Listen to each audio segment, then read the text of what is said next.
السلام عليكم خواتي خواتاتي، اش اخباركم؟ لاباس عليكم؟ كيف عاملين مع شي برد مع شي غلاء؟ الله يرحمنا.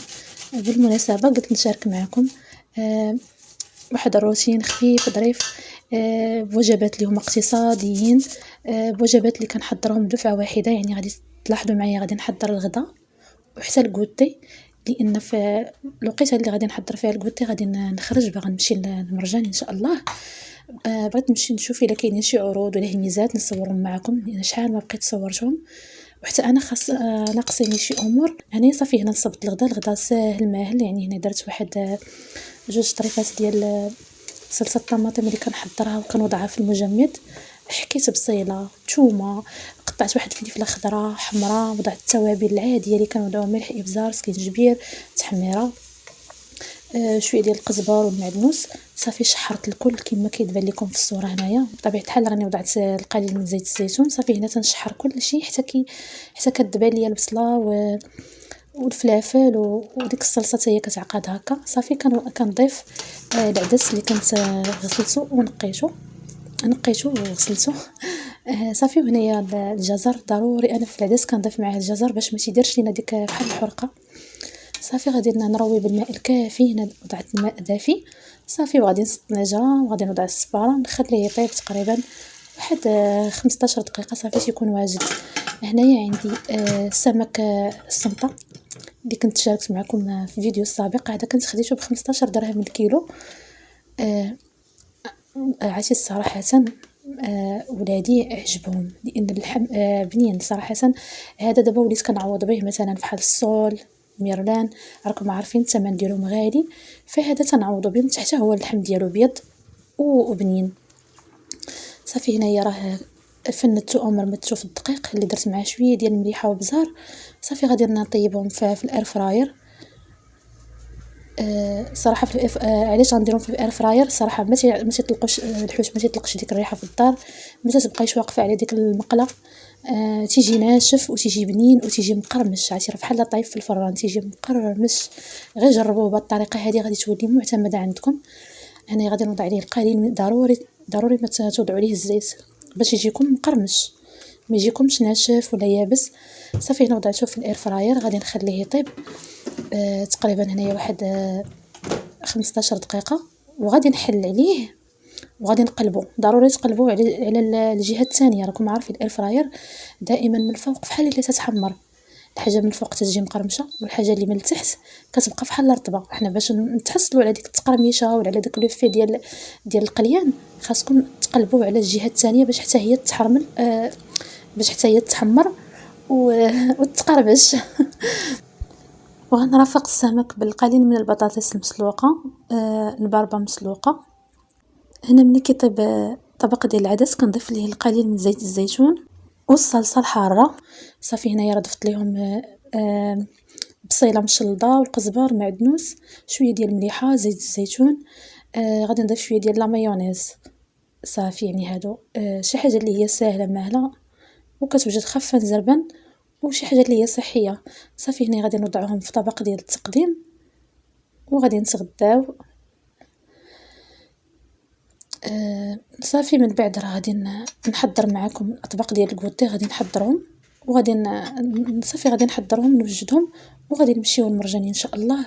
ومن يرجعونا عادي ان شاء الله غادي نديرو الكوتي ديالنا، لان راكم عارفين ملي تنرجعوا عيانين. ما تيبقى فينا مازال ما نطيب ما غادي ما كيبقاش عندنا داك الجهد باش غادي نطيبوا هذا. المهم انايا حاولت دابا انا حيت ما بغيتش نحرق لكم. انا باش حافظت لكم على المراحل، لكن انا في هذا الاثناء يعني انا ما حد الغدا تيطيب، الغدا راه تيطيب وفي نفس الوقت داك التحضيرات ديال الكوتي راني تنوجد فيهم. يعني هنا راه ديجا كلشي طايب، راه طايب الغدا وطايب حتى الكوتي. غير انا باش نحافظ لكم على التسلسل ديال المراحل، ما بغيتش نكون لكم نحط لكم هاد المراحل ديال الغدا ووسط منهم المراحل ديال الكوتي. فانا فضلت نجمع يعني في المونتاج المراحل كاملين ديال الغدا ما يتساليتهم. كان هذا هو الشكل النهائي ديال الغديوه ديالنا. عاد من بعد ان شاء الله غادي تشوفوا المراحل ديال الكوتي. نتمنىكم تكونوا فهمتوني دابا، حيت انايا كنخدم اون باراليل، يعني هذا الشيء ديال الغدا تيطيب وفي نفس الوقت راني تا خلاط الكيكه، خلطت، فهمتوني كيفاش كنطيب اون باراليل، يعني وجدت كلشي في نفس الوقت. ولكن انا هنا في المونتاج حاولت نمشي معكم بالتسلسل باش من يعني باش يجيو المراحل متابعين وما ندوخكمش. المهم هنايا غادي نغسل المواعين ديال المواعين اللي حضرت فيهم الغداء واللي تغدينا فيهم صافي، ومن بعد ان شاء الله راه غادي نكمل معكم باقي المراحل. يعني وانا كنغسل معكم هكا في المواعين، يعني بغيت غير نوجه رساله لواحد الناس الله يهديهم، قالوا لي عندك 100 طبسيل و100 كاس وما كتشريش الحوايج. لا اختي، باش عرفتوني انا ما عنديش الحوايج؟ راه زرت تبارك الله، راه داك الشوم نهار كنطوي الخزانه ديال الملابس، راه كنبقى نطوي حتى كنسخف. يعني انا دوك الحويجات يعني مازالين مزيانين، علاش غادي نحيدهم ونشري وحدين اخرين؟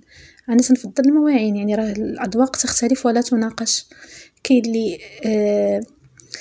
الميول ديالو في المطبخ ديالو، كاين اللي عنده الميول يشري الملابس، كاين اللي عنده ميول يخرج، كاين اللي عنده ميول على ماكله الزنقه يخسر فلوسه غير على ماكله الزنقه. يعني راه كل واحد والميول ديالو، والاذواق تختلف ولا تناقش. انا مع حتى شي واحد ما نقول لي علاش شريتي هذه وما شريتيش هذه، لا علاش درتي هذه وما درتيش هذه. مادام واحد الانسان مرتاح في واحد الحاجه وتيشريها بواحد الحب، بواحد الشوق، بواحد الرغبه، يعني بواحد يعني نفسه في ديك الحاجه، خليه. مادام ما كتسببش لك واحد الضرر، خليه.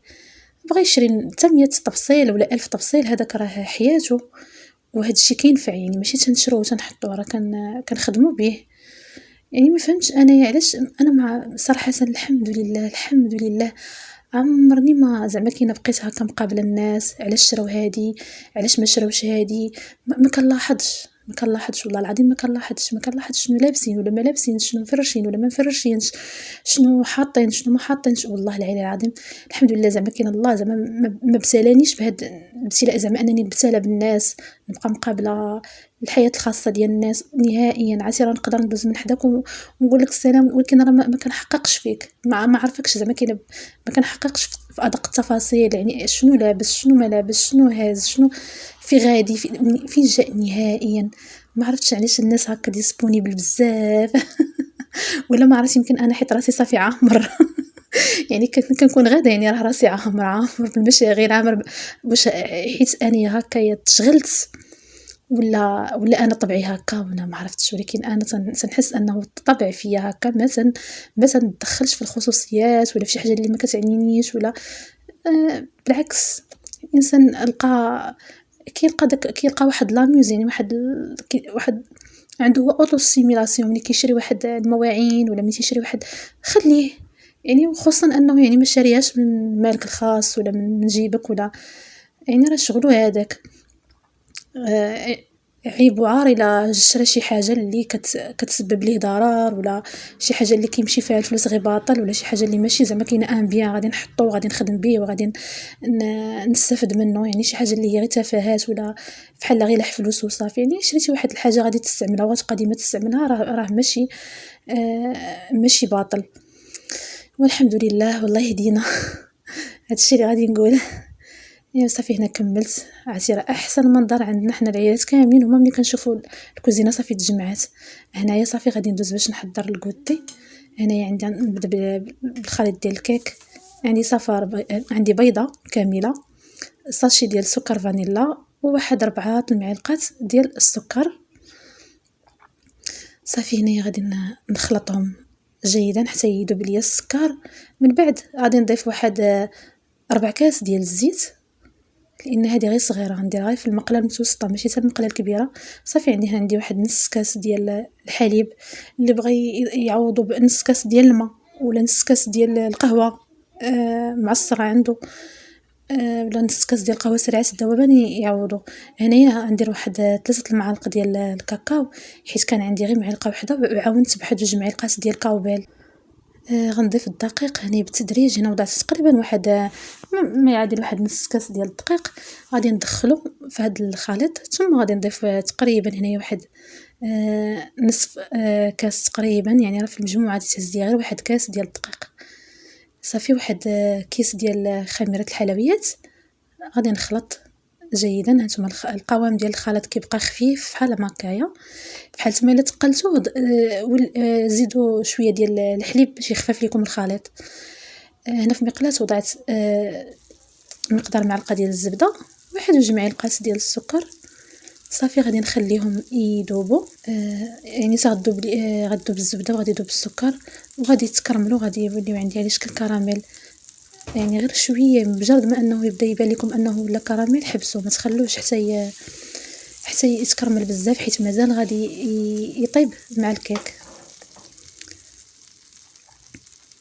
انا غادي نحرك بالملعقه غير باش نسرع عمليه الذوبان ديال السكر. نتوما تقدروا واخا ما تحركوش، يعني تحركوا غير المقلاة. صافي هنا اصبح واجد. غادي نوضع عليه الموز اللي غادي نقطعو من النصف على شكل طولي. صافي هنا تنحط الموز، ومن بعد غادي نفرغ عليه الخليط ديال الكيك. صافي وغادي نطيبو غير على النار.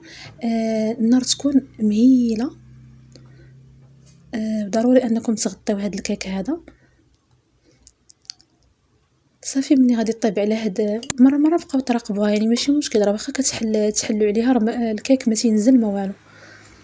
هنا غنمر باش نحضر معكم البغرير. عندي نص كيلو ديال السميده، معلقه ديال خميره الخبز، معلقه سكر، معلقه صغيره من الملح، وتقريبا هنايا واحد جوج معالق كبار ديال الدقيق. نخلط هنايا المكونات الجافه.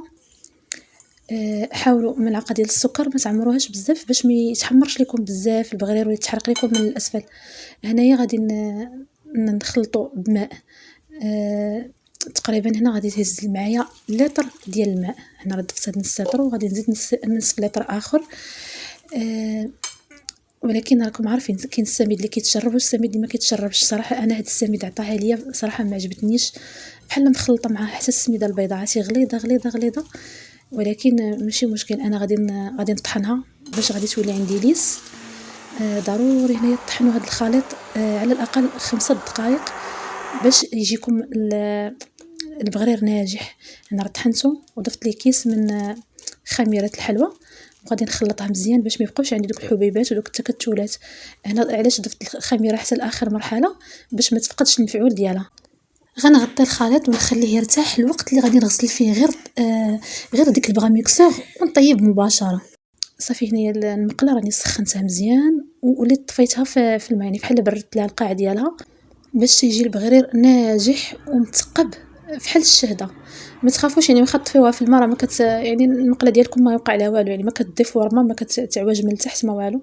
انا مره كنراقب الكيك صافي لقيتو راه طاب، يعني غادي نقلبوا على الجهه الثانيه. هانتوما شوفوا ما كنت غادي نستمر بنفس الطريقه. الصراحه كنحسوا بالسعاده ملي كينجح معنا البغرير.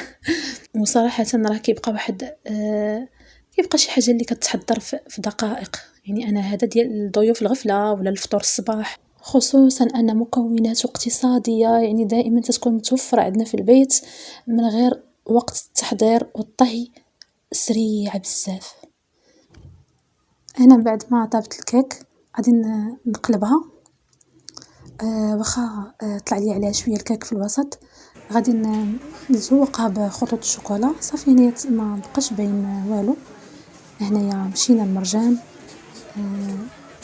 هنا دايرين الاجواء ديال راس السنه. المهم انا ما غاديش نشارك معكم العروض كاملين اللي كاينين في مرجان بحكم جبت معايا ولادي ودغيا منه ما خلونيش زعما كاين نصور. فصورت غير يعني المنتوجات اللي يعني لقيت ان الثمن ديالها مناسب، وخصوصا يعني الاشياء اللي مشيت على قبلهم. فاول حاجه يعني ثارت الانتباه ديالي هما القطاني. الاثمنه ديالهم مناسبه من غير انهم تيكونوا تبارك الله ديما جداد. المنتوج غادي نشارك معكم هو هذا الحليب هذا. خديته لان الثمن ديالو مناسب. خديت كذلك الصفة كانت كدير 16 درهم، داروا لها تخفيض ديال هبطوها ل10 دراهم. هنايا غير صورت معكم هاد الكاليط دغوا دايره 100 درهم، وندي لصق عليها قلت ليه نصوبها لك في الدار زيد بحالك. المهم هنايا رجعنا انا نشارك معكم شنو خديت.